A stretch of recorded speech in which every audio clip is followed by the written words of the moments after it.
Ladies and gentlemen, welcome back to another episode of The Chaos Within.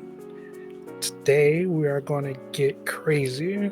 She's Not laughing. crazy. I don't like it. I'm scared now. Not crazy, because today we're going to be talking about stuff that I really enjoy, like games that are coming out on my PlayStation. And things that you really don't enjoy, like games coming out on PlayStation. We about to diverge on different paths on this one. I sense it already. I feel it. We ain't even have a conversation at all about this. And You'll be fine. You'll be fine. as usual, you can find us on Apple Podcasts, Spotify, Amazon Music, iHeartRadio, and YouTube. Mm-hmm. Got it done. Wow. I practiced this week. I was looking in the mirror and said, "You're going to get it right. We're not going to." That's better than normal. Let's see. Today we're going to start with the state of play. Yes. The Sony State of Play. And because you're more excited about it than I am as a PlayStation owner, I would love to hear what you have to say about it. Okay, so first of all, Monster Hunter Wilds, amazing. Super excited about that because that's coming out this month. And John, you're going to play with us regardless. But if y'all want to go ahead and watch that episode, like 2 episodes back, to help us get to that 125, cool with that. They announced Mizutsune, which is going to be the first free monster update that I think is going to be available at launch.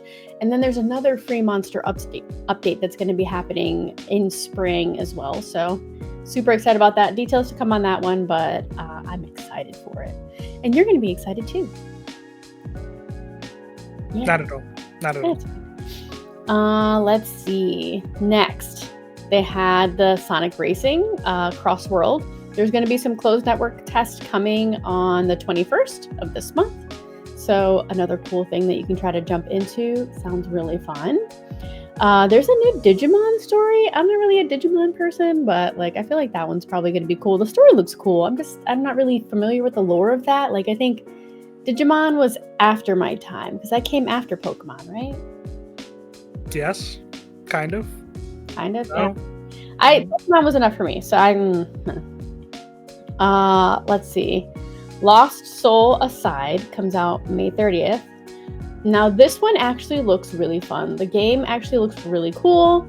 It seems like another one of those like big boss battle heavy kind of games, which I know you seem to like that for some reason. So maybe you'll be interested in diving into that one. I don't know. I feel judged. No, I feel, a lot of people like that game style. I don't know if I like things that are super big boss battle heavy, but like, it looks nice. So I'm excited about it either way. There's also, which this part might be exciting for you, the playable demo of Like a Dragon Pirate Yakuza came out on Valentine's Day. So if you want to play that game now in the playable demo, it's on PlayStation. You just gotta turn it on. Mm-hmm. Yeah. Mm-hmm. It's gonna demo like the different fight styles, but it's also gonna demo the ship battle process, which when I was looking at it, it kind of reminded me a lot like Sea of Thieves, but less cartoony. If that makes sense. Mm-hmm. So pirate battle process, but like you can jump on the other ships and stuff like that. So it looks fun. There's also a new WWE game. The Island. I don't deal with those. So here's the funny thing. I haven't played a wrestling game since my Nintendo 64, which I feel like says a lot about how I feel about wrestling games. But this one's supposed to be like in kind of like open area, like up to 50 players at a time. Completely customizable like outfits and stuff for your character. So I don't know, I might be willing to give it a chance. I'm not saying for sure, but I feel like a part of me is like curious enough to be like maybe I'll test it out, see how I feel. Basically, for people who don't know, for the gamers out there, it's NBA 2K. It is the park. Just put in a WWE game. That's all it is. All right, so John is not thrilled. Got it. As I assumed. Now, here is my favorite part of the State of Play. We got a date for Borderlands 4. So they did show that the date is going to be September 23rd. There's also going to be a special state of play happening at some point in the spring that's focused completely on Borderlands 4. So I'm really excited for that one because I've been waiting anxiously for this game. I'm so happy there's finally a date. Hopefully it sticks to the date, as we've been seeing lately. That hasn't really been a thing that's been happening. So I'm just going to hope for the best. September 23rd, I'm very excited for it. And I'm excited for that state of play whenever they announce it to talk all about it because I love Borderlands. Another update, they talked a little bit more about Split Fiction, which I know I've talked about probably a few times across a few episodes. So excited about that game. I got to the point where today, me and Rick actually had to have the discussion of who's going to pick which side, because one character had a more sci-fi-led story, the other one had a more fantasy-led story. I like stories of both kinds, so I was kind of in the middle, and Rick was like, I like the fantasy side better, so it looks like I'm choosing the sci-fi-based person, which is fine. I'm okay with that. And that one comes out in the beginning of March, so that's soon. One thing I will point out, though, and I think I'm going to keep saying this because I just love so much that it's made like this. Split Fiction is made by the same people that made It Takes Two. It Takes Two is a co-op game. It's just, that's how you should play it. It's co-op done really well. And my favorite part about how they do this is you buy one copy of the game and you can play it with anybody. You don't have to have two copies of the game, which for a household like mine, where my husband and I always play co-op games together, that saves me a boatload of money. And it even works this way online. So you send them an invite and they can play with you. They don't have to own the game, which I think is absolutely fantastic. And I feel like more game companies should take notice. Like, I would even pay slightly more for a game that was made this way, knowing that someone else wouldn't have to get the other copy. We could split the cost. You know what I mean? So I'm just saying. Another game that I didn't know about, Directive 8020, comes out October 2nd. Really creepy, like a sci-fi type game. Looks like a horror game from everything that I've seen about it. I'm looking at you're interested in that? I am, because it's like, it was so crazy. It's like an alien organism like attacks the ship and then just starts to replicate the humans to take their place, which feels really creepy, but I'm also really interested in the story. Like, I want to know how this happened. Like, why did the alien organism attack their ship? Why is it replicating the people? Why wouldn't it just kill them? I feel like that would be really cool to understand. I'm just saying. So, wait, so you've heard about this game and you're just like, no? It's the first time I'm seeing it, so. It looks really good. I don't know. There's also a new Five Nights at Freddy's, which you will not catch me playing because those games are actually very scary. Secret of the Mimic, that's coming out on June 13th. For me, Five Nights at Freddy's, everything I've ever seen about it, I love the lore. I remember getting stuck in like a Five Nights at Freddy lore fest on TikTok. Like, I was on the Five Nights at Freddy's lore talk forever. And I was like, the story behind all these animatronics is so crazy. And like, I'm invested, but like, put in a book. I don't want things jumping at my face. That's scary. So yeah, I won't play it, but like, I might be willing to watch other people play it. I feel like that's someone I would watch someone stream. Because I feel like I want to know the story. I know my heart couldn't take it. Then you have The Midnight Walk. This one's actually labeled as cozy horror, which is funny because I remember having a conversation with someone not too long ago about like what would be qualified as cozy horror. So to see them describe it as that, I was like, oh, like this actually helps line it up. And it's like, it's just really cutesy, kind of creepy animation. It's very interesting to look at. But you're like a little monster and you're trying to keep the last flame going, and you have another monster working with you, and there's all these creepy stuff that you kind of have to trick into letting you keep going. It's really interesting. So I don't know. I'm interested. Then you have Darwin's Paradox, which is actually really weird. It's like a little octopus. It's an octopus, right? Mm-hmm. Yep. Trying to escape this like evil food processing center to save the world from aliens, which feels like it doesn't make a whole lot of sense, but I can get with it. I feel like it might be really cute. So I don't know, might be willing to try it. Now these next three actually are ones that I feel like are more up your alley, which is the Onimusha 2 remaster coming out May 23rd. Onimusha Way of the Sword is coming out in 2026. That one looked beautiful with the graphics, but I did notice on the bottom it said this is like played on PC, so I don't really know what it's going to look like. The Animusha game. Huh? I said we will be seated for the Animusha game. Okay. Do you want to talk on those games a little bit? Because that's not really my thing, but I feel like it's more your thing to be excited about. I'm gonna let you have the excitement. You got the excitement part of the event. You got this. Don't worry. I'm gonna talk about it. I will talk about it. I promise. Okay. Then we have Metal Gear Solid Snake Eater, which I know you were very excited that you finally got a date. That's coming out August 28th. We're gonna spend 40 minutes talking about just that alone. I just want you to know. Oh no, we can't. We don't have 40 minutes for that. We have Hell Is Us coming out September 4th. And I was trying to dig in a little bit more about what the story is. So it's like someone's trying to understand their story and the world is like falling apart and they're trying to figure out how to save the world. To me, it kind of looks like Death Stranding somewhat. I feel like it's the same vein-ish. But I was trying to understand. It looked interesting, but I was still trying to understand what was going on. I feel like the one hard thing about the state of play is you really have to go beyond it and find out more from the creators of these games. They really just give you like a really quick few minutes of trailer. Sometimes it has gameplay, so sometimes it doesn't. Every once in a while, you'll have the creators come in and give you a snippet to help build understanding, but it really doesn't give you a whole lot of information. So that's what I'm gonna have to probably look into a little bit more. I know that people have mentioned before, like, hey, if you're trying to play horror games, like you should try out Days Gone.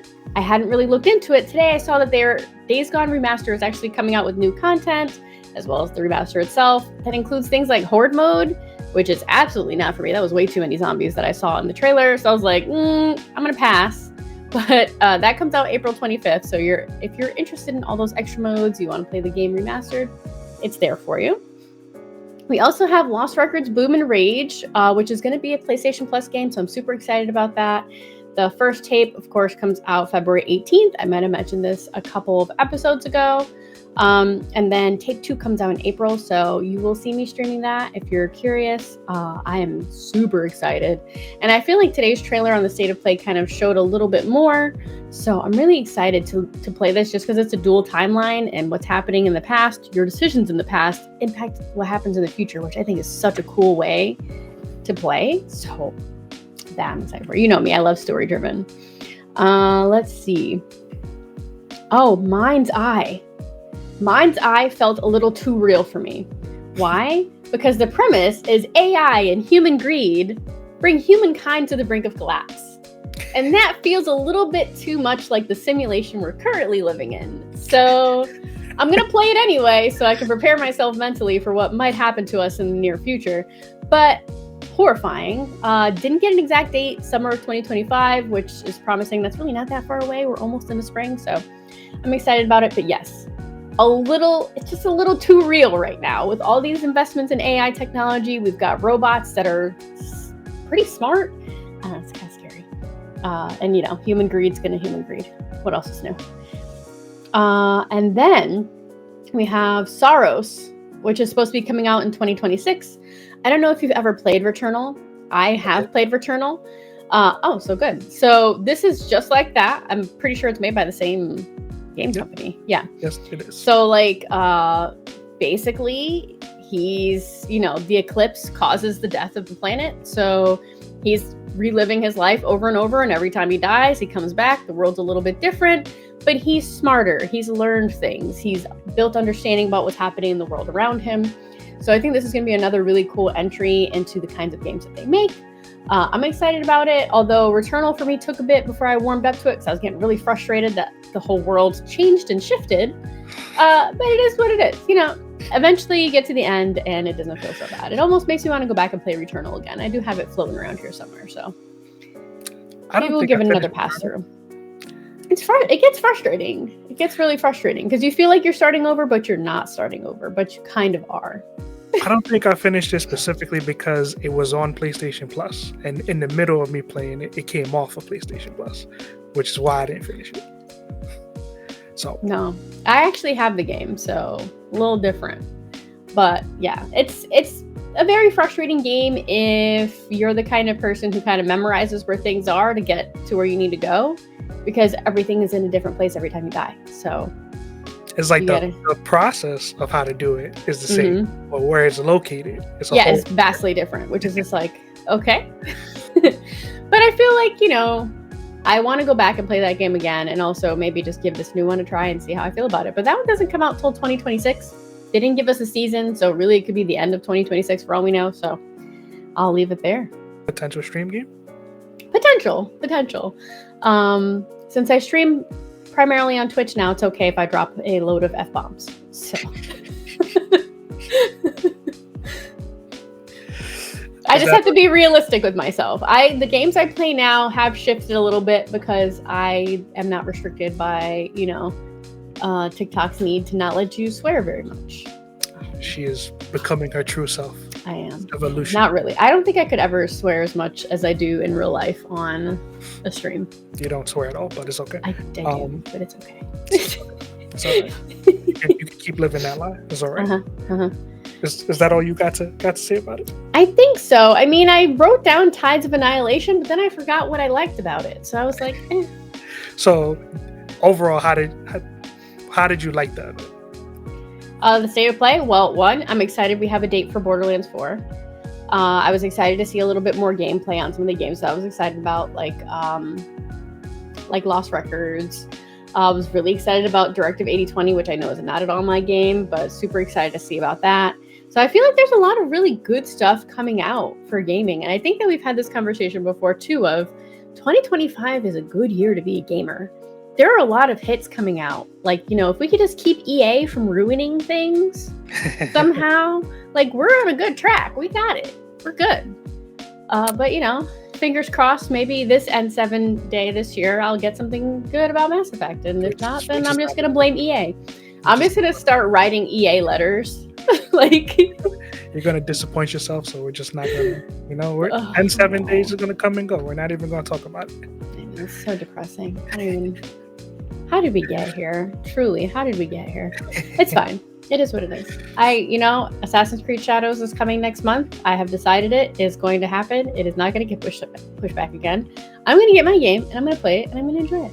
And then eventually, someday, I'll get Mass Effect 2. Okay, so here we go. No. I have a view on two different fronts about this. As a game showcase, I enjoyed it. I enjoyed it as a game showcase. As a PlayStation showcase, I was highly disappointed. I was highly disappointed because, for me, in my mind, there was only four things that's exclusive to the PlayStation ecosystem there. Two of them is remasters. One in Days Gone, which is a very divisive game because, it's solid, but it has a lot of problems, and that remaster is not doing anything to address those problems. Yeah. Then you got Stellar Blade, however you feel about Stellar Blade. That's just coming to PC. Saros is the most interesting thing out of the bunch to me. And then you got Lost Souls Aside, which is also very interesting to me.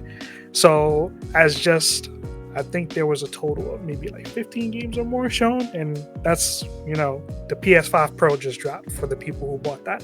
So I would think that we would have greater investment. Lost Souls Aside is not a first-party PlayStation game. That's a third-party game. This whole showcase to me feels like PlayStation is investing a lot more into third-party versus their own stuff. Because there's also games that's flowing around in the ether that they didn't say nothing about, which is Death Stranding 2, which is a PlayStation Studios game, Ghost of Yote, another PlayStation Studios game, Marvel's Wolverine, that game has disappeared from existence. Then you got Intergalactic, which it just came out in December, so I don't really put that, I'm not going to put that as hard. And then you have Marathon, the Bungie game that was announced that haven't said nothing about yet. So you have those big hitters that are somewhere in the pipeline that you could have said something about at this showcase, and you didn't say anything about. But maybe there wasn't anything new to share on them at this point that wouldn't have been seen somewhere else. But an update would be nice. At this point on these two of those games, an update would have been nice. At least two of those games. But sometimes you can't just provide an update when one doesn't exist. And two, Microsoft shared games that are on both systems as well, so... That is true, but they had a lot more to show from their own ecosystem. Yeah. But Microsoft is trying to go away from systems and go more towards you can play on anything. So, in general, they probably should have shown more games than they showed. Well, it's like you got Avowed, which was announced State of Play. Well, not even the State of Play, the Xbox showcase. It's all Xbox games. So it was all anything that's I can't say exclusive because it's not going to be exclusive, but anything that's made by Xbox, that's literally all it was. This is a lack of stuff that's made by PlayStation. That's why I say, as a game showcase, I enjoyed it. Like, I have nothing against any of the games here. Most of the games that you mentioned, probably interested in those too. But it's just, for Sony, especially, I feel like the PS5 Pro is a scam. But that's a I wouldn't get that. I'm fine with mine as is. But here's the thing. I hear you out. Mm-hmm. But it's the state of play, not just PlayStation. These are things that you can play on your PlayStation. These are things that might give you exclusive things on your PlayStation. So I don't look at it as these are just games that need to be made directly by PlayStation. I look at these as these are things that you should be excited you have this system for because you can play them. That's how I viewed it. Because it is a game showcase. I think that you're trying to look at it as something different, but it's a games you can play on PlayStation Showcase. See, that's where I look at it from both. I look at it from both sides, because now I'm diving into the controversy for the console warriors out there, because you want to talk about things like this, right? Well, I mean, to be fair, Xbox is waving the white flag, aren't they? So not really, but kind of. I mean, that's your view of it. When we get into the nitty gritty of it, it's not that. Okay. But yeah, as far as the games individually, I mean, Metal Gear Solid's the most, just because of my ties to it. That's my most exciting game. I'm ready to see today. Yeah. Even though the trailer they showed was a leak trailer. I mean, that was kind of like, I guess. But the difference, it's coming now. Yeah, we have a release date, which I'm excited for. On the Xbox side of that trailer, at least, they, instead of PlayStation is doing Snake versus Monkeys, which was a little add-on to the original game. Xbox is doing Snake versus Bomberman, which is very interesting. See how that ends up working. Yeah. Then Animusha. I'm just a fan of the Animusha series, so that one I'm also excited for. There's a popular Japanese actor whose face is on the main character of that game. Should have wrote his name down, but he's in. You can just pop it somewhere, like write it.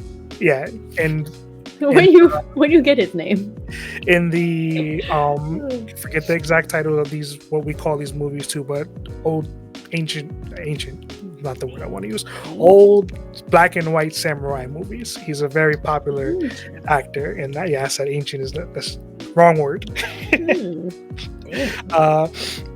But yeah, other than that, I don't really think I want to dive any deeper in it, because you pretty much said everything that there is need to say. Split Fiction, but I feel like that's the first time I've seen Split Fiction, which is crazy. It's not though. I've seen this several times already. We keep talking about it.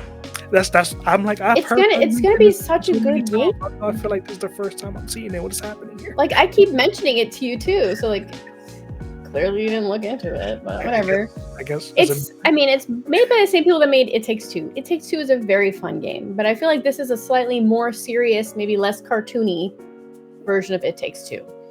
Because you're looking at a sci-fi story, you're looking at a fantasy story, they're mushed together, they're trying to escape this story building place that they're in, because they find out that the guy is stealing the stories and that they're not really going to get anything for it. And then they form a friendship. They start not friends and they become friends. And I think that is beautiful, because it's not often in a game where one, you get not one, but two female protagonists, and two, they're not looking for a man. They're looking for a way out, and they become friends to do that. It's the power of friendship. Like, is that My Little Pony? They're using the power of friendship to escape this hellscape created by a man. So, I mean, sounds beautiful to me. I'm playing it. I'm going to enjoy it. I'm going to stream it. So if you want to watch it, it'll be there.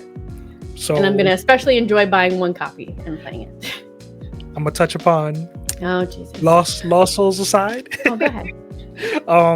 You said boss battle heavy game, so yes. Lost Souls aside, and what is the other one? Tides of Annihilation. Yes. Lost Souls aside, to me, looks more like a Devil May Cry-esque game. It did look like that when I watched the trailer. A lot more high action stuff going on in that one. Like, the moves were very, very yes. epic. It was visually beautiful. Yeah, like an anime. Yes. Which is why I knew you would love that game. Of course. I mean, come on. You know who you're talking to? Yeah, I do actually. Tides of Annihilation, that game looks more like it's in the Elden Ring vein of games. And that's why I didn't write anything after it. Okay. Yeah. So no, that's not my jam. Yeah, I'm not a Souls-like fan. Like, the closest I've gotten is Wukong. I forgot the title of the game. Wukong. Yeah, I know what I'm talking about. I know. This is Black Myth Wukong? Black Myth, there you go. That's the whole title. Yeah. I know, because I got a headset that I had to make an ad for. No problem. That's the only reason why I remembered. Go ahead. But yeah, Tides of Annihilation looks interesting on paper, but because I'm not a Souls fan, yeah, I gotta wait and see. It's a wait and see approach. If it's more like Black Myth Wukong, which is it's not really a Souls game. It's like it touches on it, but it makes it a lot more accessible, I guess. Maybe I'll give it a try, but otherwise I'll probably watch it from a distance. I'm sure the game will still do great though if it's a Souls-like game. Some people really go hard for those games, so there's definitely a fan base out there for it. I bought Elden Ring and only gave it like 4 hours of my time. So yeah, I think Rick's probably maybe 10. He played it for a little bit. He never went back to it. He's like, no. Yeah, and for the people who's gonna start it, no, it's not because it was difficult. I just got a problem with timepiece periods, and Elden Ring is one of those timepiece games that I just can't get into. So someday we'll break you of that. I mean, you can try. I think that's going to be very hard to break. So, but you can try. I won't stop you. Right? I don't want you to be disappointed by the time we get to the end of that journey. If they're into it. So I always anticipate disappointment. So if you're 94 years old and it still hasn't worked, just I warned you at a time. Okay. But yeah, that's really, I think, all I got on the State of Play. Like I said, it's just as a games event, I definitely enjoyed it 100%. But as a Sony event, I'm just saying, I loved it, so it's okay. You're a Sony fan. You got this. You wave that flag. You do you, girl. No, the only ones waving flags are Xbox. I don't know what you're talking about. You keep perpetrating this. This is a lie. Okay, so anyway.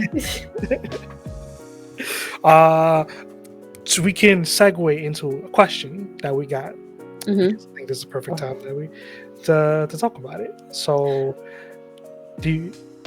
I don't want to shout him out because I don't know if he wants to know, but we'll call him Random Viewer 118.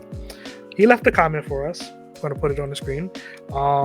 This was in the last episode, so I'm going to read the whole comment. Great episode, guys. That clip from the horror game is legendary. It's hilarious. It is hilarious. You can still find that clip either in the previous episode or pinned in the clips for my Twitch. So, I paused. Attic 3 Gaming. I paused to see if you were going to laugh.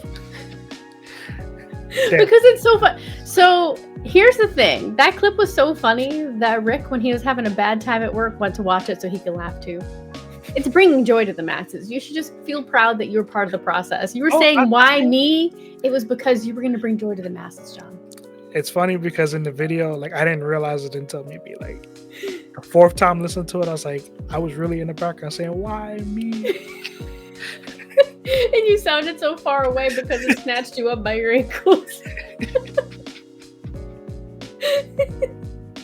I'm happy that, I bring people happiness. That's all you ask for in life sometimes. It's hilarious. Right? We gotta play. Well, we'll be playing more tomorrow, so. Yeah, just sad face. Okay, let's see. And as EA can eat stuff, those Jet Li streams were epic. LOL. And I have a question. Why is it that every console has a cycle? And it is always just a graphics upgrade with a goofy design, but now that the Switch 2 is going to come out, people are going to give it a hard time. Also, that halftime show opened up my ninth eye. It opened everyone's ninth eye. I feel like Nintendo is something that people are going to judge a little harsher than everyone else because Nintendo is the beginning, Nintendo is most people's first touch point into gaming, and I feel like they want to hold them to a drastically different standard than everyone else. When really, the PlayStation hasn't really changed a whole lot. The shape is still generally the same. Now it's got sides that flare out a little bit, but it's basically the same thing. Do you people not remember what the original Xbox looked like? It was literally a box. And then it just became a differently shaped box. That was the VCR. And then a differently shaped box. And now it's a slightly smaller box. But it's still always a damn box. Like, Nintendo's still innovating. Although, I feel like they already put in, like, an easily broken part. I will say, the way that the Joy-Cons slide in now, there's definitely going to be some stuff broken on there because of that piece that's kind of, like, out. But, like, I don't know why people want to hate Nintendo so much. I think that Nintendo being so accessible to casual gamers is like another point where they're just like, meh. They don't want to take it serious. But the reason that Nintendo does so well is because casual gamers eat that shit up. They love it. They love their Animal Crossing. You know how many copies that game sold? I don't know off the top of my head, but it was a lot. Pokemon, those games sell the hell out of Nintendos. And it's a lot of casual gamers that play those things. Mario Party, Mario Kart, like Super Smash Brothers. Like, let's be real. Nintendo's going to win regardless of what everybody thinks about their system. I'm still going to buy it, so let them be haters. I'm going to speak from the other side. You know what? No. I don't want to say the other side because I don't think my view is a negative. Shame. I'm going to speak from Jon's side because I don't really think it's hate. My side. For me, I'm not excited about the Switch 2, but I'm not excited because it is a Switch 2. Mm-hmm. What I mean by that is when Nintendo is always making a new platform, it is always something radically different than the last. Mm-hmm. I feel like I'm not saying I'm not going to get the Switch 2. That's not what I'm saying at all. You have to at this point. Yeah, very much. I just feel like Nintendo settled with the Switch 2. Versus, they could have made whatever it is that they were going to make next. See, but I have to disagree with you there.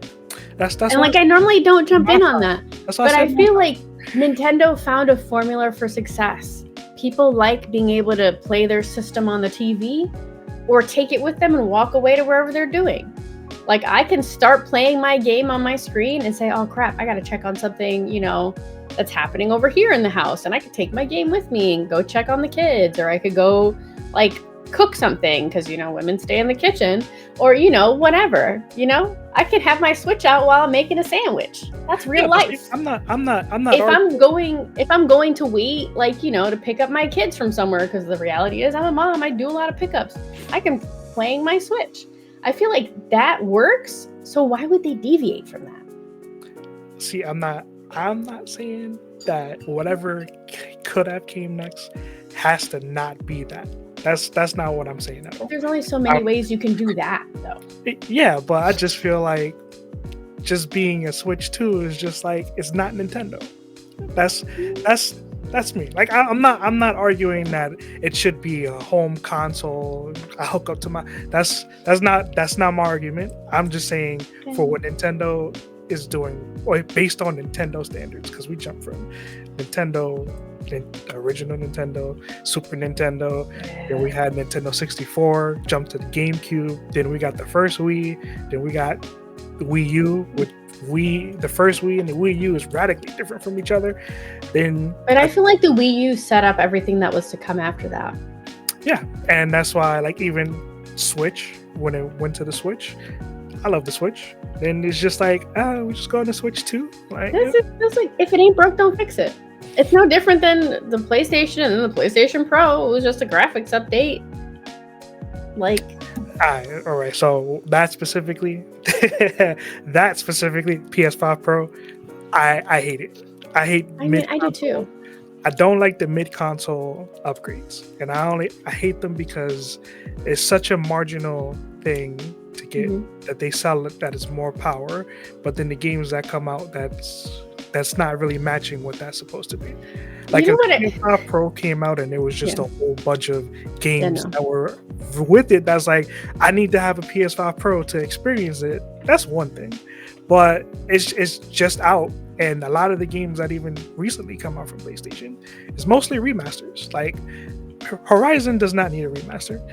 That was a pretty game. That was a very beautiful game. I know you just finished playing The Last of Us. That does not need a remaster. That did not need a remaster. I was day one on a different podcast saying that game is a scam because it was $60 at the time, and I was like, for what they're selling me on a graphic, just up literally graphics update. It wasn't because I thought, oh, they're bringing The Last of Us Part 1 into the Last of Us 2 engine, the same, so we're going to have a radical different way to play it. Nah, it's just literally the first Last of Us remaster with the new coat of paint. And it's like, you're charging me $60 for that? And eventually it got so bad that they was like, you know what, we're just going to do the $10 upgrade path. Yeah. Which, it's better, but still, it's just for what you're charging. I understand capitalizing on the momentum of the show at the time too. Yeah. But it's just like, these mid console upgrades is just for with Sony. It's especially heinous though, because the PlayStation 5 dropped height pandemic, and the freaking scalpers went nuts.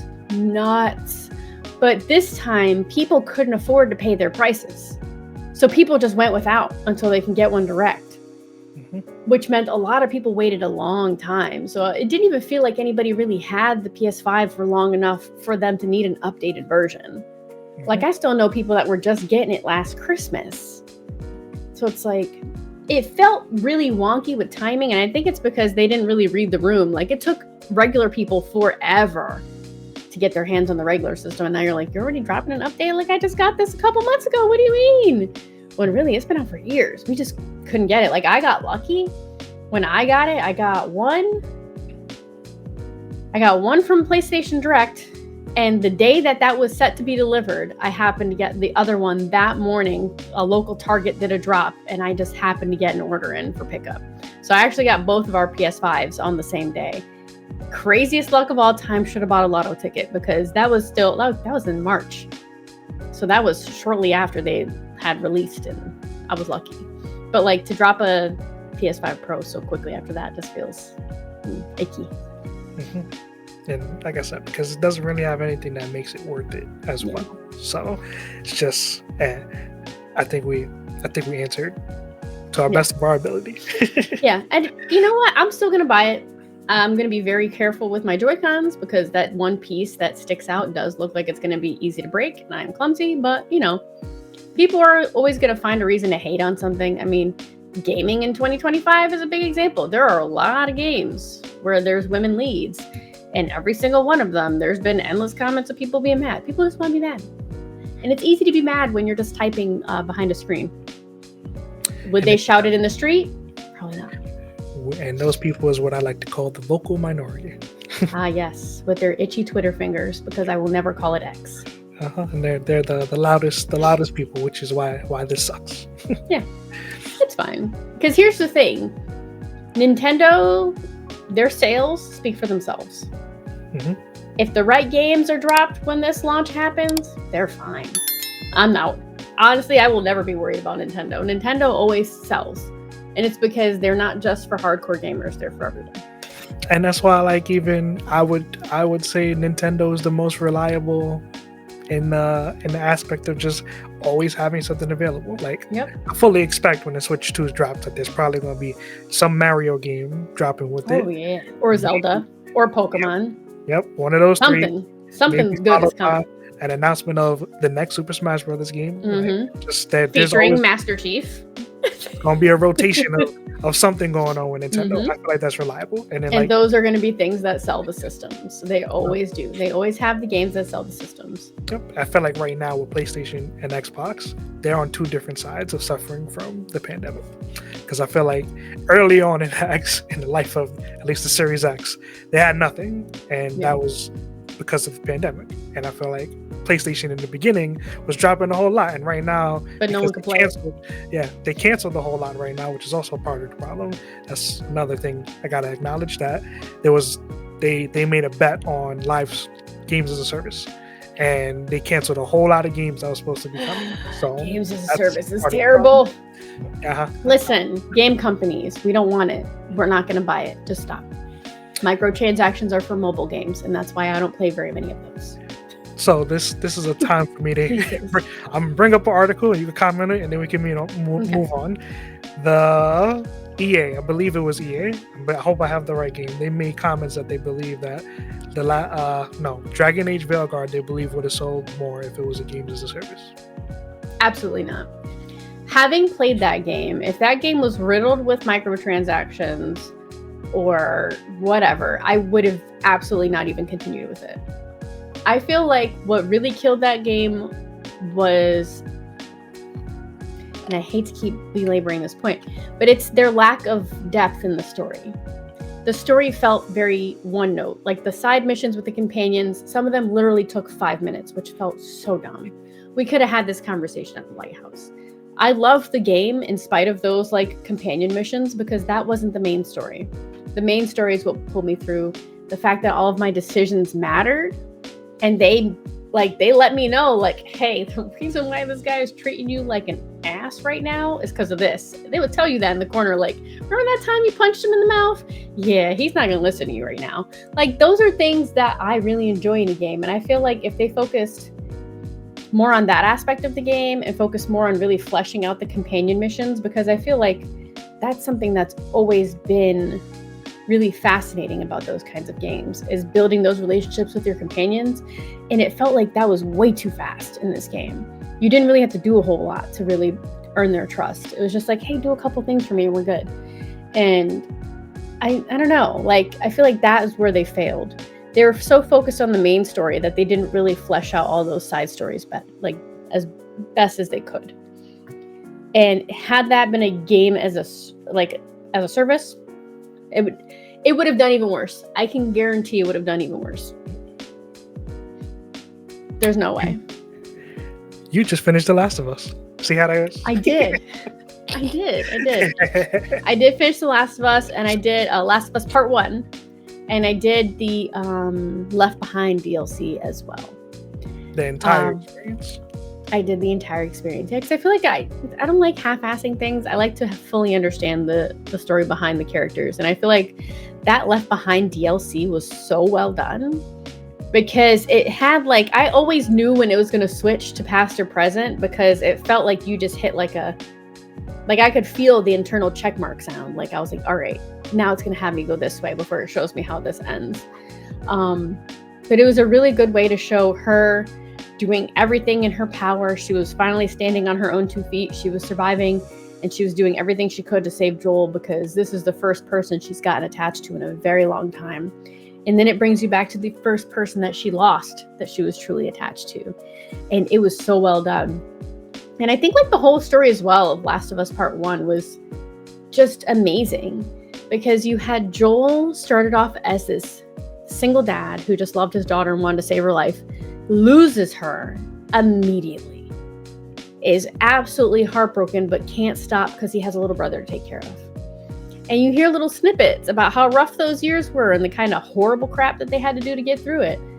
And then, you know, he meets Tess and he has something with her. He doesn't seem particularly attached to her in that way. Like, he was upset about her passing, but he wasn't like devastated by it. So it feels like he was cool with her, but not like in love with her, because he never let himself get that close to people. And that's one of the things I enjoyed about the show, is that they kind of explored their relationship a little bit more.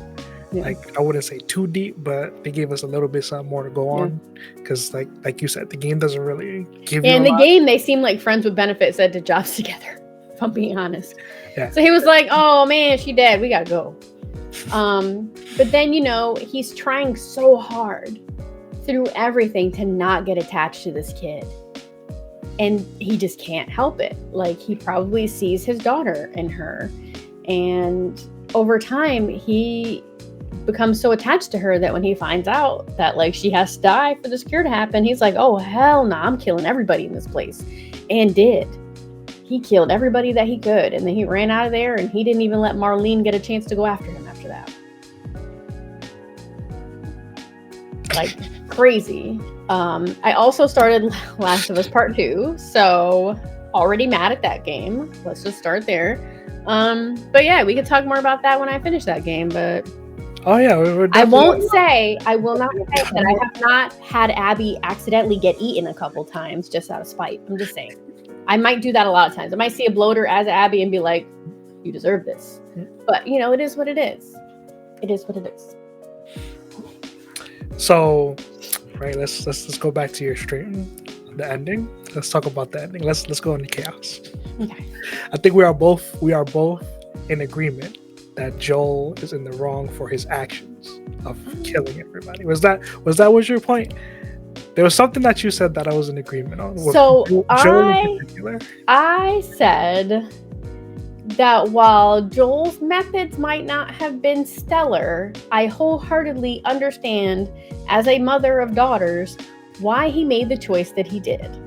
And yes, this is not his biological child, but he views her as a child, which speaks to the commitments that adoptive parents make.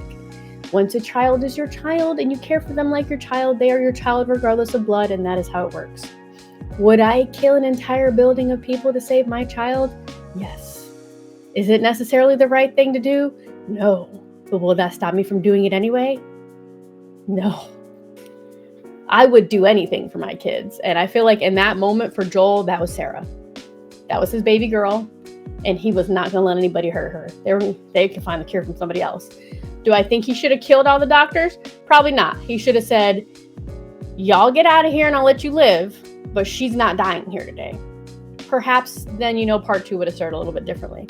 But regardless, I don't feel like he was unjustified in his actions. They also didn't give her the opportunity to really consent to what was going to happen to her because she had no idea that she was going to die on that table. And in that vein, they were very wrong.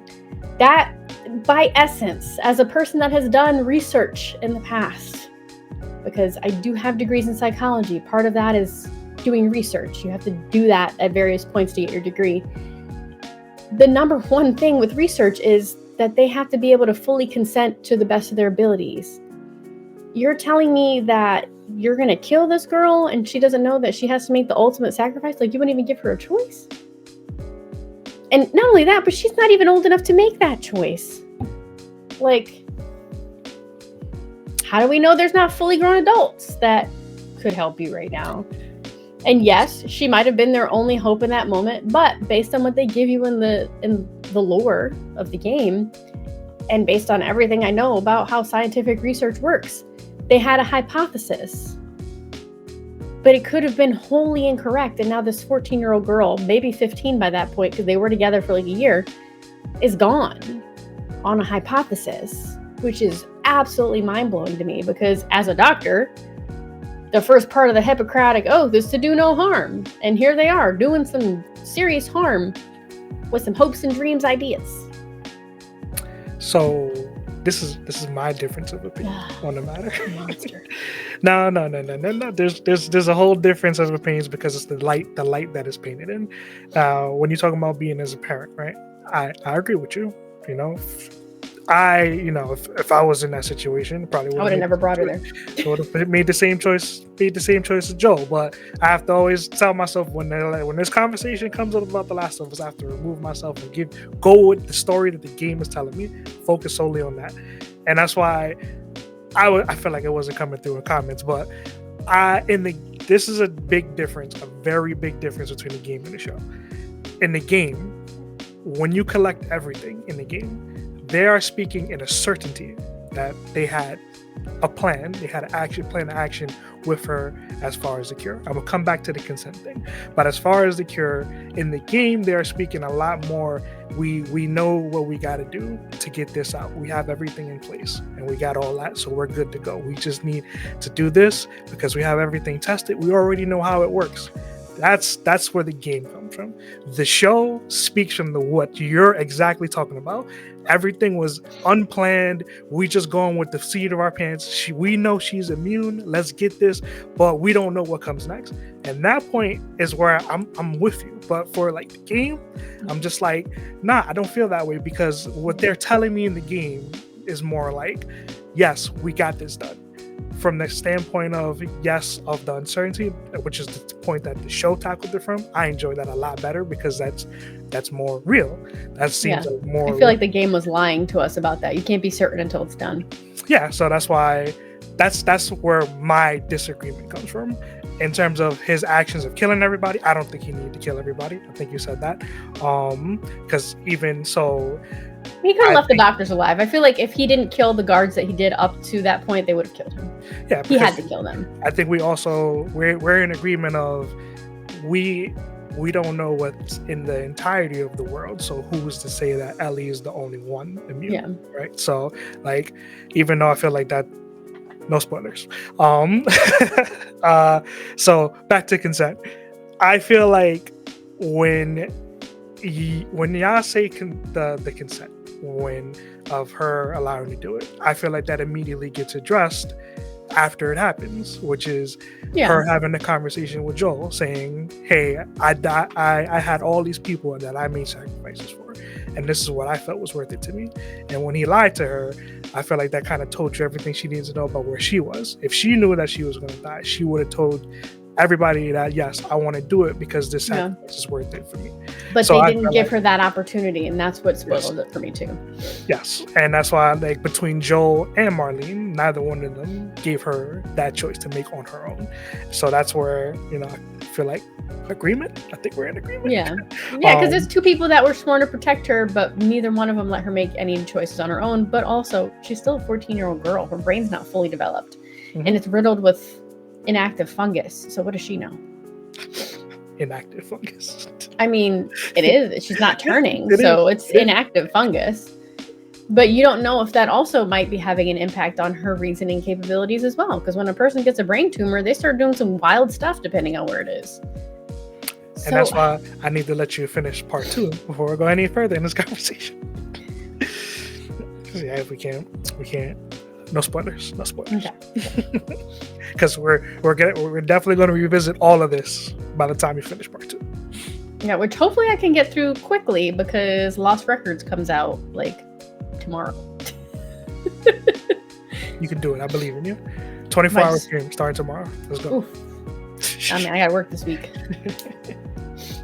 But yeah. Any last comments on The Last of Us?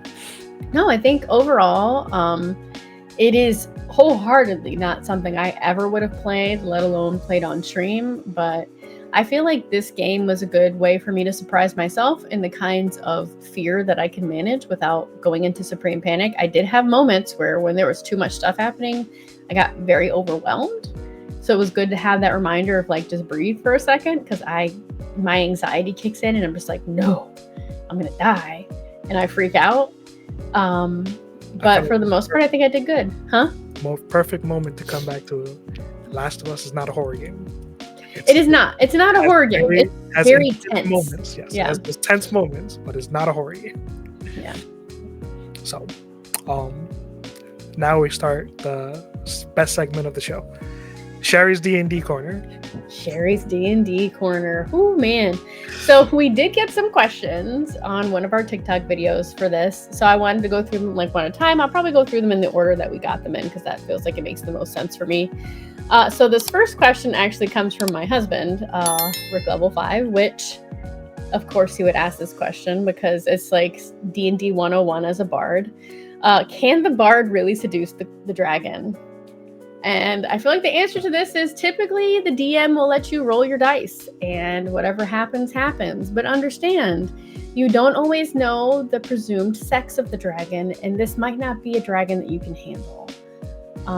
Not everyone can be Donkey from Shrek. Sometimes it ends horribly for you.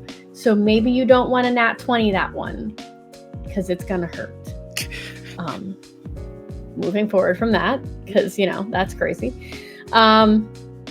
So this next question comes from Random Noobs, and he was asking, can you play D&D digitally? And if not, how many friends are needed to start? So the good thing is you actually can play D&D digitally. There's actually a lot of episodes. Wow. There's a lot of websites that you can use to actually play this out virtually. A lot of people use Discord as a means to converse while the DM has the screen on the, kind of like a shared stream so that everyone can see what's happening. There's also ways to roll your dice digitally to make sure that no one is cheating. You can even build that into your Discord server. So what I'm going to do is have John include the links of a bunch of different places down below. You can check them all out, see which one works best for you, but there are a lot of ways to play D&D digitally. And typically what I would recommend is, and I say this because I have been in D&D campaigns, and D&D campaigns are revolving doors. You want to have at least 4 people at the table for balance, because you're going to want to have a healer, you're going to want to have a tank, and you're going to want to have 2 people that are focused on damage. That's a fairly even balance of things. The home campaign that I'm in now, there's 5 of us. So that way, if one person can't make it, we can still play. I'm the healer. We have 2 tanks, because one's a barbarian, one's a paladin. And then we have 2 damage dealers that are kind of, well, no, we have a bard who can do some damage, and we also have a rogue that can do some damage. But the bard is also partially support with me, so it's like a backup healer. So that 5th person is actually kind of a good balance. You want to start off with at least 5 people, because odds are at least one of those people is going to drop out if it's a long campaign. You're going to want to have someone else entirely be the DM. The good thing about this is a lot of the campaign books for D&D are very guided. So if you've never been a dungeon master before, they're going to walk you through how to set up the stage for each part of the story. Like, they're going to give you different side quests that can happen. There's a lot of resources for this. D&D Beyond is a good one, but a lot of the good stuff is locked behind a paywall. But it will have all the books, all the things from the books, all the stories, the monsters, the different classes that you can be.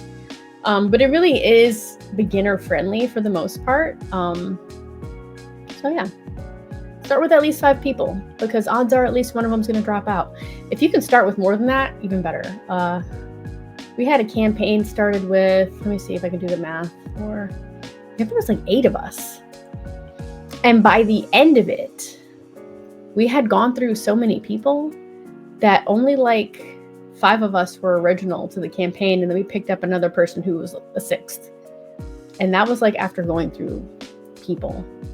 Granted, it was a longer campaign, so sometimes people can't hang, but have extras just in case. So hypothetically, if I was to die during the campaign, is that like it for me? Like, am I no welcome back? Like, can I come back as a new character? Like, oh, see, that's such a good question. So this has actually happened to me in a campaign once. My character died. Hold on. And my character died as a means of me coming back as a new character. So my character was killed off by my twin sister. And no one noticed the difference until I started fighting really different. And they were like, wait a minute, you can't do that. What do you mean? But yeah, anytime you die in a D&D campaign, there's actually some D&D campaigns that are meant for you to die a bajillion times over, like Tomb of Annihilation is one of them, where you're in an endless tomb that's full of things that are going to kill you. Some people will have stacks of other characters to play, so that they already have them prepared because they know that this is a death-heavy campaign.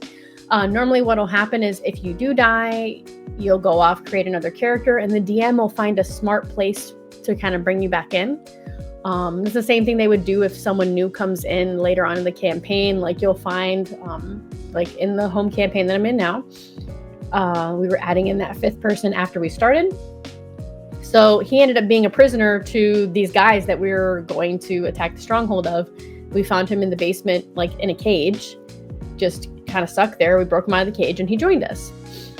Those are the kinds of things that they might do. Or you might be, you're in a tavern and you see a guy looking for work and he might join you from there. Or an NPC might be giving you a quest and saying, hey, but this guy, like, can you take him with you as well? Because he knows a lot of information about this particular thing that I'm asking you to do. So there's a lot of really cool ways that a DM could reintroduce your new character after you die in your previous one. But also, death isn't always permanent unless you're disintegrated. So long as they have a part of you, they can bring you back. So like all it takes is a pinky. Like if and not even a whole pinky. Like if they have like this part of your pinky, that's enough. Like if seducing the dragon doesn't work out. Oh yeah. Unless the dragon disintegrates, which is possible if it's a strong enough dragon. Color of the dragon matters. Some dragons are very smart. Some dragons not so much. Got it. And question 3. Question 3. Yes. Okay. So this last one was from Shuck. As someone who's only played 2 times, how can I find a group to play with? How does a noob navigate joining a group? So here's my first suggestion. The way that we started playing was going to a local tabletop gaming store, just happened to be owned by our friends, and they had campaigns available for us to join. Now, of course, if you're doing things through a local tabletop gaming store, there's very likely going to be some costs associated with that. They can range anywhere from $5 to $25 a session, but I think you have to kind of feel out the DM to see if you feel like that's worthwhile. There's also some DMs that will put on campaigns in libraries, so you can see if your local library has an active D&D group. I know for a while, we actually were locally doing one-shots out of a local restaurant. So there's a lot of different ways to find that. Depending on the state you're in, you could see if there's a statewide kind of Facebook group. We have one because I'm actually in Connecticut. So there's a Connecticut Dungeons and Dragons group on Facebook. There's also a Discord server for that, and it breaks it down by county. So like you can go into various counties and say like, hey, are there any active campaigns happening here? So there's a lot of different ways to find that. You just really have to look for it. But if you do have any local tabletop gaming stores, that's your best bet to start. Because they're the ones that sell all the stuff. So they're the ones going to be more aware of any DMs in the area that are running campaigns. They might have campaigns running in their store. Definitely my first look. And they'll even have campaigns that are beginner friendly. The campaign that I joined was for Lost Mines of Phandelver, which is a very beginner friendly campaign. So definitely look into it. It's worth it, I think. And there's also places you can join. There's also websites you can join where there are DMs that will host virtual campaigns. There's of course also costs associated with that, but I'll make sure that that link is down below because I can't remember the website off the top of my head. But there's a lot of different ways that you can join a campaign even as a noob. So no worries, you'll find something. I think that answers all, covers all. I think so. But if you guys have any more questions, feel free to drop them in the comments of this video and we'll be happy to answer them in the next one. And by we, I mean me, because Jon still doesn't know anything. I know everything, okay? I'm gonna surprise you. Okay. I've been DMing for 20 years now, okay? Mm-hmm. I will not hold my breath because I will suffocate. So to close out, I just wanted to, I guess, acknowledge the anime part of this podcast. I just wanted to talk about some anime that I'm currently watching, namely 3, I think, which I think have been so good so far. There's new anime that just started, which is on Netflix, which is Sakamoto Days. I hope I'm saying it right. Probably saying it wrong. The premise of it is an assassin who has retired from assassinating, but he was the top assassin in all the land. And he met a girl, which basically she was like, hey, I don't want you killing anymore. And then he's like, I guess this is what I gotta do to be with you. And he retires. He retires, becomes an old fat man, all this stuff. But then somebody who used to look up to him found him and working at a convenience store. And he tries to attack him, and he shows that basically he still has all the skills that he has even through all the retirement. So it is like an action funny anime, which I've been enjoying so far. It's 6 or 7 episodes deep right now, so I think it's worth a watch. The newest season of Dr. Stone, which has just started, I believe that's 4 episodes in right now. That's season 3. I just love Dr. Stone in general. I feel like Dr. Stone is one of the most accessible anime out there. It does this perfect balance of being serious, but also at the same time being really goofy, like stupid goofy. I love goofy anime. Dr. Stone is, the premise of it is the world we live in today. Basically everything's going good, normal day. Main character, whose name is Senku, he's an aspiring scientist. He's very, very smart, highly intelligent, and in one day all of a sudden there's this ray of green light that envelopes the world and everything turns to stone.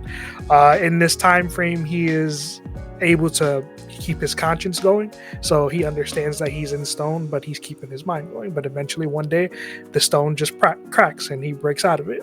And from there he's trying to figure out what happened, how did we get here, but he's actually using science, building, like it's a show that's not using stupid science. It's actually it's like an actual educational experience. It's actually giving you found stuff that's really in the foundation of science, him doing that in anime style, of course, just a little bit of over embellishment. But yeah, that is 3 seasons deep so far. Story gets very interesting, especially all the characters that keep popping up. Currently, this season is more about them trying to go to space, which is very interesting. And then anime number 3, which is I would say probably the most popular of the bunch, which is Solo Leveling. That is within season 2 right now, and I believe we're in episode 7 or 8 within season 2. In terms of action, just amazing. I love the premise, love the artwork of it. It's a show that invested me enough to buy the book. I started to buy the series, so I think it's, at least in my life, it's very important if a show gets me to buy its books. But yeah, the premise of that show is you have a Sung Jinwoo. He is what is called the Hunter. There are different ranks in this systems, from E being the lowest, S being the highest. So you got S, A, B, C, D, E. He is an E rank hunter. He is called the worst hunter in the world because literally he can't do anything. Yes, there's this. You're listening to it. It's gonna sound like so many other things. It sounds like One Punch Man. Something similar. So he's E rank and he's the worst hunter in the world. Anytime he shows up, he's basically there to carry bags. He can barely fight. He always walks away injured, sometimes life-threatening injuries. On one, they do a raid. I might be using the wrong term here, but they're doing a raid in what is supposed to be an E-rank dungeon, and what happens is this E-rank dungeon gets revealed that is actually far worse than that, and is actually like a secret S-rank dungeon, a double dungeon. So in that dungeon, what happens is the crew that he's with, they all pretty much get offed somehow. He makes the superhero decision to say, hey, I'm gonna stay back and make the sacrifice so the rest of you can escape. But when he does that, he gets killed. But right before he gets killed, pop-up pops in and says, do you want to become the player? And then he answers yes. So even though he died, he suddenly wakes up in the hospital, no injuries. And from then on, he discovers that he has the ability to level up. So his life basically becomes an RPG. So he's experience points. He has to do daily tasks. He gets missions from what is called the system. Nobody else can see it but him. So now we're at a point in season 2 where it's just revealed that he is now an S rank hunter. So that is where we are. And yeah, I think these are all interesting anime to watch. And I think if you're not watching them, you should try to watch them. So I might check them out. Maybe. I'm not really good at finishing long series. It's just it's that ADHD, man. I understand. It's hard. Sitting down, it's hard. It's better for me to start something that's just starting. All of these animes I caught in the beginning versus trying to jump into something that's already been like a Naruto level. Yeah. Let me watch these 8 million episodes. Buckle up. Like, One Piece is still I hold that as an achievement, because when I started watching One Piece, it was about 1,000 episodes in, and it took me like a year and some change to watch it. And now at that time, and I find it amazing. I keep telling everybody, like, at that time, I used to eat, sleep, breathe One Piece. Like, I'm not gonna lie, there were some episodes of One Piece that watched me versus me watching it, but I will come home, watch One Piece, have it on in the background, watch One Piece, go to sleep, it's probably still on, wake up, continue watching One Piece, go to work, watch One Piece while I'm working. But today I could barely get through a 12 episode anime sometimes, and it's crazy to me how that works. So yeah, can't do it. Yeah, I was at a point in my life where I was like, you know what, I'm not watching nothing else. There's nothing actively on right now. I could commit to this. And I did it. I'm proud of myself for doing it. But you'll never do it again. That was the first and last. Exactly. That something that long now. I'm good. It's too much. I think before that, the longest that I've watched, like just going into it, was probably like 300-400, and that was Hunter x Hunter. And so, I mean, Naruto is different because I caught that in the beginning. So yeah, so it's not as bad. Yeah. So brutal. Yeah, I don't know. Maybe I'll check out one of these since they're shorter. Exactly. Come on. You'll enjoy Dr. Stone. You're smart. I am. But like, attention span is like a 0. That's why, see, but that's the thing. That's why I love video games, because I have to be constantly paying attention. So it forces me to focus on what's happening. I have to be alert. TV does not make me alert. Makes you sleepy. It does. It does. Well, I think that covers everything for this episode. Ooh, all right. All right, everyone. So for me and John, we want you to go out and embrace the chaos within. I mean, you know, and maybe some of the petty too. We're still riding on Kendrick's lesson. What would Kendrick do? And then do that. And maybe you'll have 5 Grammys too. I'm sorry. Like, I know he's supposed to be ending, but I just want to say the second wave of everybody making videos for this song has been beautiful, isn't it? Yes. That's and then Drake dropped that mess. His Duolingo Spanish song. We're not going to talk about that. Just embrace the chaos within and do not listen to that new Drake record. It's a mess. Later, everybody. Bye, everybody.